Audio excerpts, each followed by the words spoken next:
เมยสุงค่ะเมื่อได้เป็นวันที่18เดือนธันวาคมที่5ปี2026ในตอนได้ข่าวใส่หมอคอมีข่าว2ตอนเดมาเปิ้นเผาค่ะก่อนตั้งเปิ้นได้ก็เข้ามาถ่อมด้วยข่าวโคในค่ะผู้มีปูนพ่วนเขากินหญ้าเฮ็บมื้อแลถึงตีนไลหามโตส่งกว่าที่ห้องยามื้อวันที่17เดือนธันวาคมที่5ปี2026ในมีข่าวงาออกมาว่าผู้ค้านป่าของการร้องฝ่ายสิ่งแวดล้อมแคมโบเดียเลยออกมาลาดว่าเจ้านาดีฝ่ายรักษาป่า เกาก่อค่ะไล่กินหญ้าเฮ็บมื้อเฮ็บป่ามื้อวันที่13เดือนธันวาคมที่5ปี2026ตีป่นมามื้อพ่องตีเล็บย่ามอยู่ตีตั้งปอตอนเจดวนกะเจตั้งปอดเจิงหองวันออกเมืองแคมโบเดียเนี่ยค่ะตั้งเซ็งตั้งบดค่ะถูกหญ้าส่งโตกว่าดีโฮงยายาเปิดตาหับลองยอดยาดีมอยาเขาเนี่ยเขาเลยหัวตั้งบดก็มีอยู่เกาก่อเนี่ยค่ะ ตั้งฝ่ายผู้มีปุนพรเขาตั้งเกาก่อนั่นแต่ก่อเตเลยว่าป่นลวดลองอันหลีไม่ใจเย้าในค่ะใน8ก่อนั่นแต่ก่อหายหลีเย้าค่ะตั้งฝ่ายมอยากอปันขว้างให้ออกห้องยาไหลเย้าคือเที่ยงตาหนึ่งก่อแต่ก่อยังตึกยอดยาโตไว้อยู่ที่ห้องยาเฮ็ดจังได๋ค่ะเมื่อเลียวตั้งฝ่ายผู้มีปูนพรเขานั่นค่ะนะหมอก1เหงก่อค่ะเจอเขาในกอไรเฮ็ดนาดีปนพรเล็บยามในปื้นตีหลายๆปื้นตีเนาะเปิดตากวดทัดกวาดล่างลวงเฮ็ดตั้งสร้างอันอ่ำจ้องปักเปิงไม้มีเกี่ยวกับเลยลองป่าไม้แลโตสัตว์ในปื้นตีอันลุกล่างรักษาโตสัตว์เถินป่า73ตีโตเมืองแคมโบเดียได้ค่ะตั้งกวางมันในเด็กก็4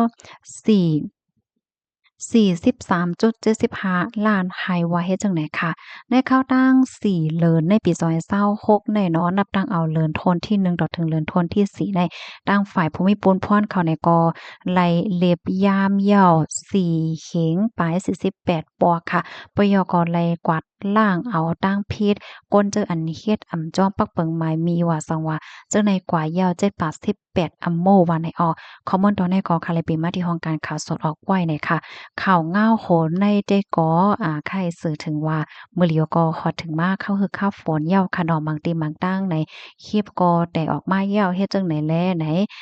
พี่ๆน้องๆเฮาค่ะว่าได้รับหน้าที่ปนพรมาอยู่ที่ไหนตั้งหลายในคันเนาะเพราะว่าได้เอาเฮ็บมากินแล้วจังไหนก็ให้แลสติกันใหญ่นำเสกำในข่าวเนาะเฮ็บในมันก็มีหลายแมวหลายเสียเนาะบางปอกในเฮ็บอันเต้และเฮ็บอันตู้ในโดยก็สำป้อมไข่คู่เหย้าค่ะเนาะพี่น้องค่ะ เพราะว่ามาด้วยแหนอันเขาเก่าก็ได้เป็นถึงภูมิพลพรฝ่ายป่าไม้เนาะลองเฮ็บว่าหังว่าจังได๋แค่นติฮู้หลีค่ะโยเนาะก้วยกะว่ายังพบทมยางเงาลายจังไหนเนี่ยค่ะนั่นก็ติเลยว่าเป็นโลที่หลีฟางได้แต่เนี่ยค่ะเนาะสังเจ้าหนังว่าเปิ้นติวันเวงพี่น้องเฮาคันนั่น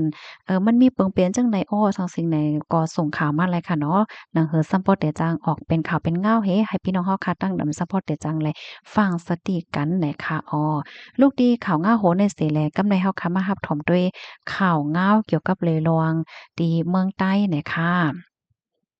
ไล่ฮู้ว่าจุ้มเกาก้างเก็บซื้อโกเจ้าเคินได้นาดีเขาเมืองใต้ปอทองเว้งเกี่ยวกกปังซ้ายจะเว้งหมู่เจเมืองใต้ปอทองนาดีเกาก้างเขาก้มกำนั่นเก็บซื้อโกเฮิรนอยู่ยาวว่าไหนคะก้นเปิ้นตีลัดในว่าเกาก้างเด็กมีภัยก้นวานเขาหับการซึก1เฮิรน1ก่อก้นอันตกปนพรหับการซึกในอำว่ายิ่งอำว่าจ้ายสร้างว่าอำหับปนพรเพราะว่าในจึงเตอึดปีกแปดเฮิรนเย่ไหนเกากลางเขาได้เกาะลองเงิดไว้จังหนังไหน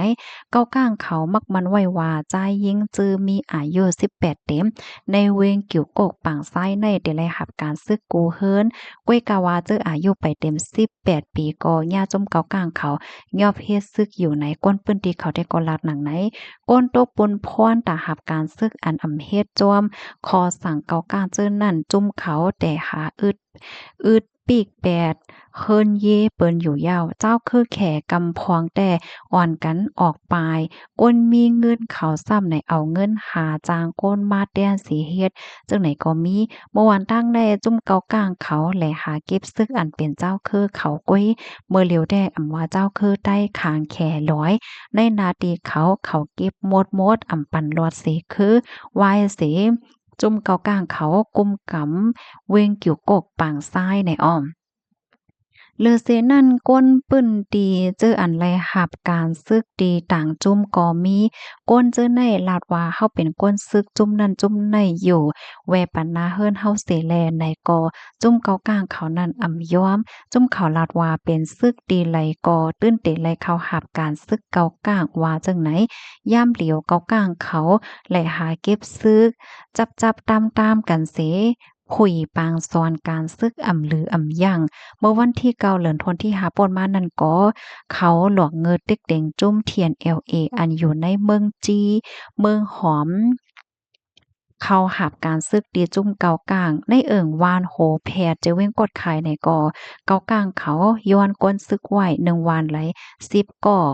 ว่ายเสแผนการยันซึก1027ยาวกว่าในเกากลางหอมแห้งเก็บซึกโกเจ้าคือได้นาตีเขาก้มกำเสียก้วยมกาสังมีก้นซึกออกเลียนปลายกว่าในกอเขาติ้งยอบเอาปอมแม่กุ้มขังไว้เจอในกอมีมาอยู่ติ๊กๆในยาวค่ะ ข้อมูลตอนในคาลิปีมาดีของการข่าวเงาหางเสียงใต้ต่างไว้เนี่ยค่ะในกอหนังหือพี่น้องเฮาเขาซัมปอเดจังไลฮับโฮกันนำๆนั่นนี่เฮก็เลยย้อนไลเอามาสืบเปิ้นแพเนี่ยค่ะเอาถ่อมข่าวเงาอันในย่อก็ค่ะเนาะเป็นแจมลีจ้วมก้นหวานในปื้นตีค่ะเนาะเพราะว่าเฮาคำว่าด้วยปังซ้ายเนี่ยเป็นเว้งอันเจอเสียงใหญ่ค่ะเนาะเป็นเมืองใต้ค่ะเนาะค่าเฮาคกใจไลเพ่งความอันหนึงค่ะนั่นจ่องพี่น้องพยายามถอมา สาวปางซ้ายเนี่ยที่ข้องหมากไว้สาวปางซ้ายน่ะนะเหมือนหางยามยินอยู่ที่ในหูเฮ็ดจังได๋คะอ๋อเพราะว่าเฮาค้ามาด้วยจังหนังว่าค่ะเนาะเมืองใต้เนี่ยมันก็ชื่อเสียงใหญ่ชื่อเสียงหลีเนาะเป็นพื้นที่อันกว้างในก้อยกะว่าก้นเมืองแต่ก็ในบางทีบางตอนแน่อำเลยอยู่สากัดเย็นค่ะเนาะไลไม่ใจอยู่หลายเจอหลายเปิงหลายมิ้วเฮ็ดจังได๋อ๋อพี่น้องค่ะถ่อมข่าวเงาโหนยาวหันถึงจังหือพองค่ะปันตั้งหันถึงมาแลข่าวยินจมผู้ก็ที่รับถอมปันแห้งค่ะอ้อ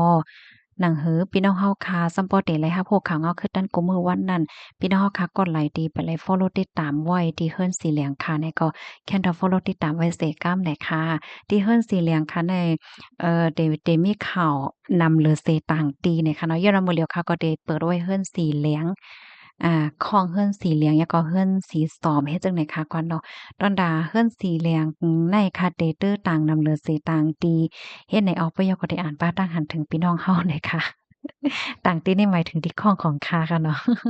ยินจมใหญ่นำค่ะเอาหมายทรงค่ะ